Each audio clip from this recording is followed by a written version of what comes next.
3 अक्टूबर 2021 शाम को करीब 6 बजे का वक्त होता है, जब नई दिल्ली से मात्र 500 मीटर दूर जीबी रोड होता है। यहाँ का एक कोठा होता है जो आम लोगों के लिए बंद कर दिया जाता है। यहाँ पर लोग बाग परेशान होने लगते हैं और जो इस कोठे की मालकिन होती है महिमा, वो कहने लगती है कि आज किसी की भी यहाँ पर एंट्री नहीं होगी। दोस्तों, यहाँ पर आखिरकार हुआ क्या था, यहाँ पर इस मैडम ने ऐसा क्यों कर दिया, ये आज पैसा क्यों नहीं कमाना चाहती, लोग बागों के जहन में बहुत सारे सवाल होते हैं। दोस्तों, जब पूरी हकीकत खुलकर लोगों के सामने आती है तो हर कोई व्यक्ति इस मामले को सुनकर एक बार के लिए सोचने के लिए मजबूर हो जाता है कि आखिरकार यहाँ पर हुआ क्या है। दोस्तों, अगर आप भी पूरा मामला जानना चाहते हैं तो वीडियो को जरा सा भी स्किप ना करें और पूरी डिटेल से आज हम इस कहानी के बारे में खुलासा करने वाले हैं। आइए दोस्तों, जानते हैं पूरा मामला क्या था।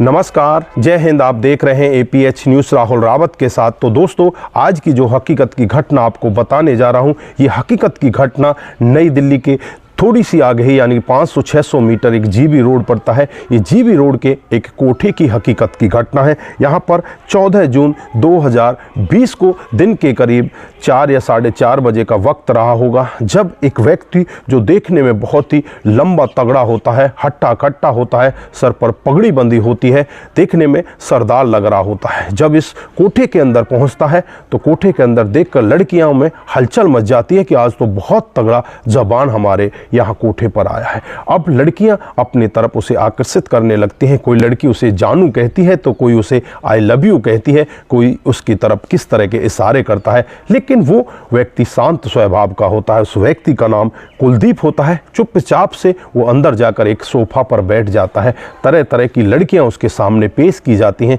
लेकिन वो किसी को भी पसंद नहीं करता। उसके बाद जो कोठे की सबसे खूबसूरत लड़की होती है, जिसका नाम स्वीटी होता है, स्वीटी वहाँ पर पहुंच जाती है और स्वीटी उसके पास बैठ जाती है। स्वीटी उससे बातचीत करने लगती है और उससे कहने लगती है कि चलो, यहाँ पर टाइम वेस्ट क्यों कर रहे हो, आप अंदर चलो। लेकिन यहाँ पर जो व्यक्ति होता है कुलदीप, वो कहने लगता है कि आप यहीं पर बैठ जाओ, मैं यहीं पर आपको देखना चाहता हूँ। काफ़ी समय इसी तरह से हो जाता है। जो स्वीटी होती है उससे कहने लगती है कि क्या पानी पियोगे, फिर वो कहने लगता है कि हाँ, मुझे पानी की ज़रूरत है। फिर वो अपनी बोतल लेकर आती है और उस बोतल को उसके हाथ में दे देती है। लेकिन यहाँ पर जो कुलदीप होता है वो कहता है कि क्या यहाँ पर बिसलरी का पानी नहीं मिलता।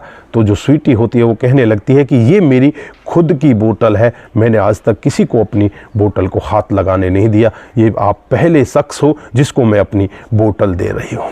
यहाँ पर इन दोनों की इस तरह से बातचीत होती है और बातचीत का सिलसिला कई घंटों में बदल जाता है।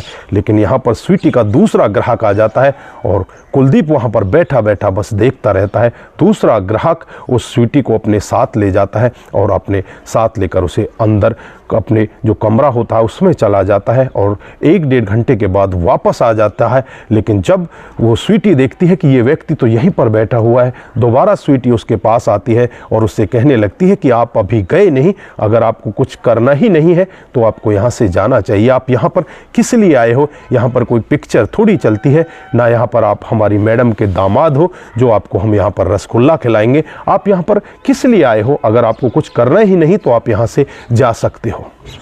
कुलदीप कहने लगता है कि मैडम, मैं यहाँ से जाने के लिए ही आया हूँ, मैं यहाँ से वापस ही जाऊँगा। फिर जो मैडम होती है स्वीटी, वो उससे कहने लगती है कि चलो, अब जा ही रहे हो तो एक बार आओ और अपना काम करके यहाँ से निकल जाओ। फिर जो कुलदीप होता है वो कहने लगता है कि मेरा जो काम है मैंने कर लिया, मुझे और कोई काम नहीं करना।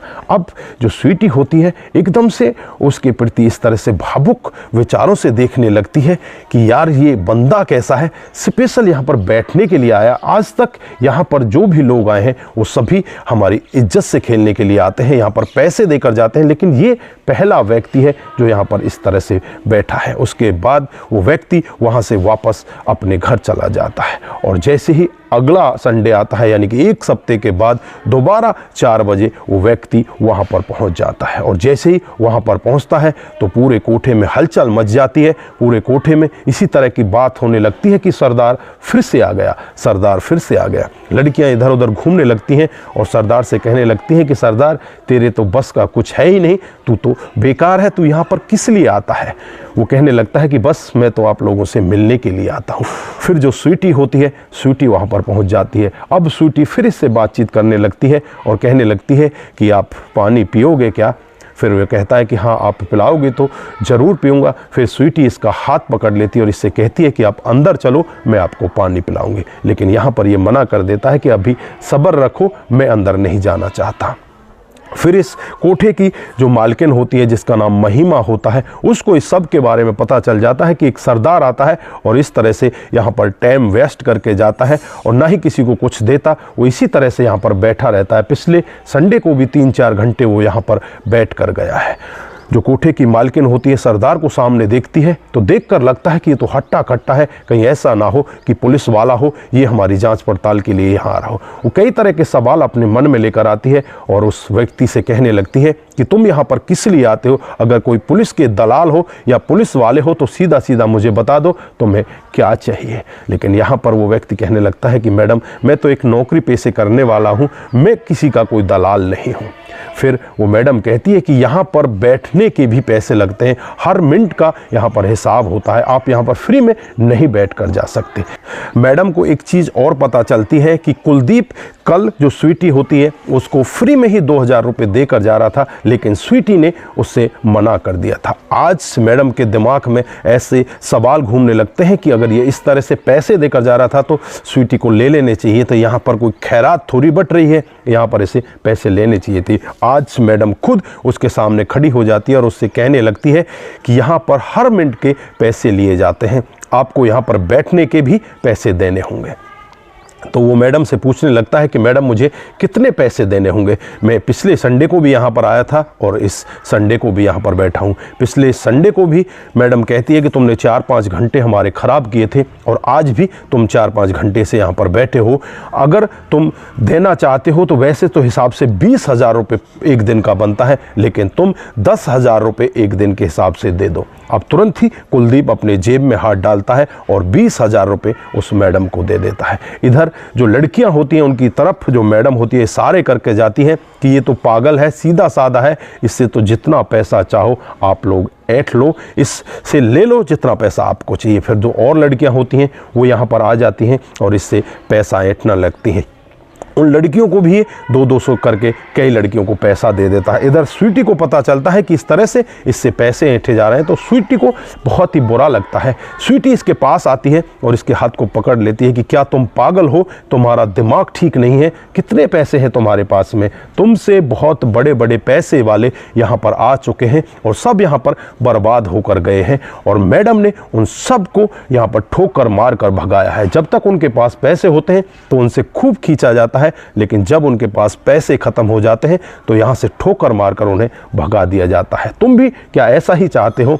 तो यहां पर कुलदीप कहने लगता है कि मैडम, ऐसा ही मेरे साथ में कर दो। फिर जो स्वीटी होती है इसका हाथ पकड़ती है और इससे कहती है कि तुम यहाँ से भाग जाओ, लेकिन अगले संडे को ज़रूर आना। लेकिन जहाँ पर कुलदीप होता है वो कहने लगता है कि अगले संडे को यहाँ पर मैं क्यों आऊँ, मैं तो किसी दूसरे कोठे पर जाना चाहता हूँ। स्वीटी उससे एक चुपचाप बात कहती है कि यहाँ पर मैडम आपसे 10,000 रुपये लेती है, आपको पैसे की टेंशन नहीं करनी है। 5,000 रुपये मैं आपको दूंगी और 5,000 रुपये आप पे कर देना, लेकिन यहाँ पर आपको आना ज़रूर है। आपका व्यवहार मुझे बहुत अच्छा लगता है। अब जो स्वीटी इस तरह की बात कहती है तो यहाँ पर कुलदीप के मन में भी कुछ हलचल होने लगती है और हलचल इस तरह से आगे बढ़ती है। वो अगले संडे को फिर आता है, फिर इसी तरह से बातचीत का सिलसिला बढ़ने लगता है। स्वीटी उससे कहती है कि तुम यहाँ पर इसी तरह से पैसे बर्बाद करके जाते हो, एक बार मेरे से हग करके तो जाओ। उसके बाद जब पहली बार वो लड़का उस स्वीटी से हग करता है तो हग करते ही उसके दिमाग में बहुत तरह की घंटियां बजने लगती हैं। उसके दिमाग में इस तरह की हलचल मच जाती है कि बस मानो यहाँ पर उसके साथ में यानी जन क्या हो चुका है। वो कैसे एकदम से पता नहीं उसके मन में ही कुछ और विचार बदलने लगते हैं फिर वो भी इंतज़ार करने लगता है कि कब संडे आए और मैं उससे जाकर मिलूं।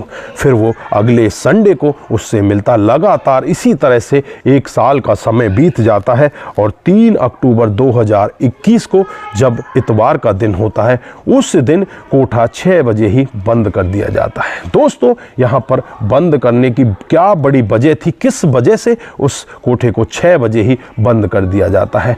यहाँ पर बहुत बड़ी वजह होती है, क्योंकि जो स्वीटी होती है, जो इस कोठे की सबसे खूबसूरत लड़की होती है, वो यहाँ पर 4:30 पौने 5 बजे के करीब उस कुलदीप सरदार के साथ फरार हो जाती है। दोस्तों, इस चंगुल से कुलदीप उसे छुड़ा लेता है और अपने साथ लेकर फरार हो जाता है। जो कोठे की मालकिन होती है, वो आम लोगों के लिए कोठे को बंद कर देती है और एक सदमे में आकर वहाँ पर बैठ जाती है।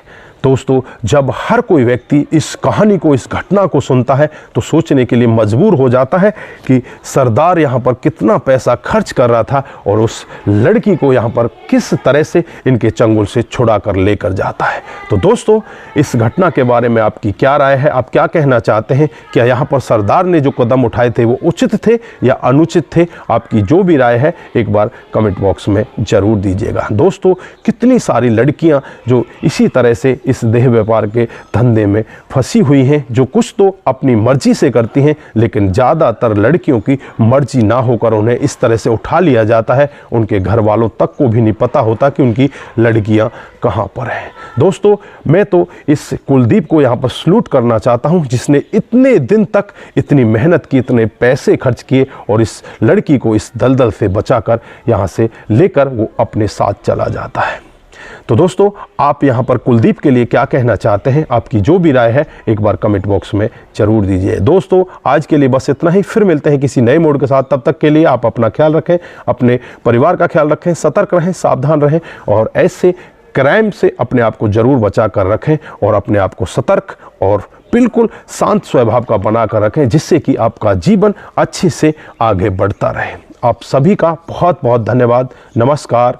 जय हिंद, जय भारत।